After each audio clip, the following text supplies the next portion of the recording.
Thiruvananthapuram Kallambalam MDMA കേസിൽ വീണ്ടും arrest. Thiruvananthapuram Kottukal സ്വദേശി പ്രസാദാണ് അറസ്റ്റിലായത്. മുഖ്യപ്രതി സഞ്ജു ലഹരി കൊണ്ടുവന്നത് പ്രസാദിന്റെ ലഗേജ് വഴിയാണെന്ന് പോലീസ് കണ്ടെത്തി.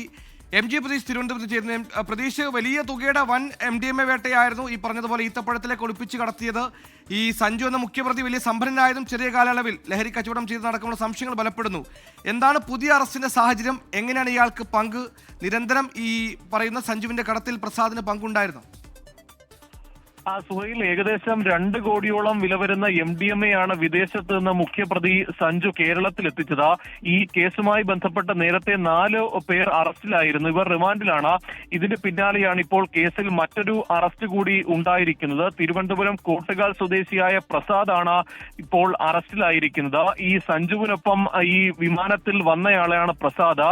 ഈ പ്രസാദിന്റെ ലഗേജ് സഞ്ജുവിന് കൈമാറുകയായിരുന്നു എന്നതാണ് നിലവിൽ അന്വേഷണ ഉദ്യോഗസ്ഥൻ പറയുന്നത്. പ്രസാദ് കൊണ്ടുവന്ന ലഗേജിലായിരുന്നു MDMA ഉണ്ടായിരുന്നത്. ഈ വിദേശത്ത് നിന്ന് നാട്ടിലേക്ക് വരും വഴി ഈ സഞ്ജു തന്റെ ലഗേജ് പ്രസാദിന് കൈമാറുകയായിരുന്നു എന്നതാണ് ഈ പ്രസാദ് പോലീസിന് നൽകിയിരിക്കുന്ന മൊഴി. വിലപിടിപ്പുള്ള വസ്തുവാണ് ഉള്ളതെന്ന് മാത്രമാണ് തന്നോട് പറഞ്ഞത് എന്നതാണ് പ്രസാദ് നിലവിൽ അന്വേഷണ സംഘത്തോട് പറഞ്ഞിരിക്കുന്നത്. പക്ഷേ ഈ എയർപോർട്ടിൽ തിരുവനന്തപുരം വിമാനത്താവളത്തിൽ എത്തിയതോടുകൂടി തന്നെ ഈ ലഗേജുകൾ പരസ്പരം കൈമാറ്റം ചെയ്യപ്പെട്ടു. അങ്ങനെ കൈമാറിയ ലഗേജുമായി സഞ്ജു കല്ലമ്പലം ഭാഗത്ത് എത്തുമ്പോഴാണ് ഈ പോലീസ് സഞ്ജുവിനെ പിടികൂടുന്നത്. ഈ കേസുമായി ബന്ധപ്പെട്ട നിലവിൽ 8ാം പ്രതിയായാണ് പ്രസാദിനെ പ്രതി ചേർത്തിരിക്കുന്നത്. ഈ കേസിൽ കൂടുതൽ പ്രതികൾ ഉണ്ട് എന്നതാണ് പോലീസ് പ്രാഥമികമായും ഇപ്പോൾ പറയുന്ന കാര്യം. ചോദിക്കട്ടെ, ഈ MDMA ഇവർ വളരെ എളുപ്പത്തിൽ കസ്റ്റംസിനെ വെട്ടിച്ച് പുറത്തേക്ക് എത്തിച്ചു. ഇതിലൊരു അന്വേഷണം നടക്കുന്നുണ്ടോ? പോലീസാണ് MDMA പിടിച്ചത്. അങ്ങനെ അകത്തുനിന്ന് എന്തെങ്കിലും സഹായം ലഭിച്ചതായൊക്കെ വല്ല സംശയം ഈ ഘട്ടത്തിലുണ്ടോ?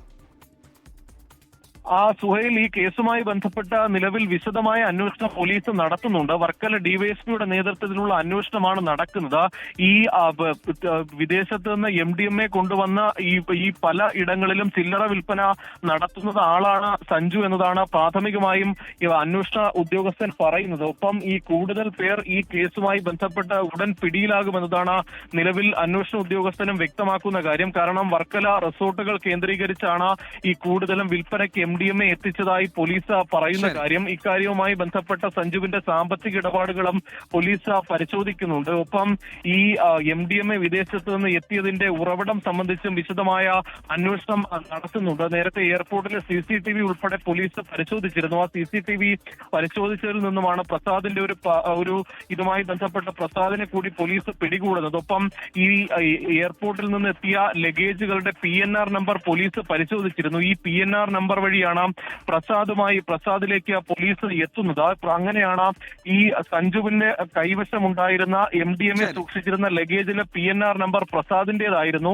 ഈ ലഗേജുകൾ തമ്മിൽ കൈമാറ്റം ചെയ്താണ് കൊണ്ടുവന്നത് എന്നതാണ് പോലീസ് പറഞ്ഞിരിക്കുന്ന കാര്യം. ഈ ഇടയ്ക്കിടയ്ക്ക് സഞ്ജു വിദേശത്തേക്ക് പോകാറുണ്ട്. അതുകൊണ്ട് തന്നെ നേരത്തെയും ഈ ലഹരികൾ ഇതുവഴി കേരളത്തിൽ എത്തിച്ചു എന്നതാണ് പോലീസ് പ്രാഥമികമായും ഇപ്പോൾ മനസ്സിലാക്കിയിരിക്കുന്ന കാര്യം. എന്തായാലും ഇതുമായി ബന്ധപ്പെട്ട കൂടുതൽ പേരിലേക്ക് അന്വേഷണം വ്യാപിപ്പിച്ചിട്ടുണ്ട് എന്നതാണ് അന്വേഷണ ഉദ്യോഗസ്ഥൻ ഉൾപ്പെടെ പറയുന്നത്. സുഹൈൽ, ശരി, ലഹരിയിൽ കെട്ടിപ്പടുത്തുയർത്തിയ സമ്പന്നതയായിരുന്നു മുഖ്യമന്ത്രി സഞ്ജുവിന്റേത്. നഗരത്തിലടക്കം ആഡംബര വീട് പണിതുകൊണ്ടിരിക്കുകയാണ് MDMA കേസിൽ സഞ്ജു പിടിയിലായത്.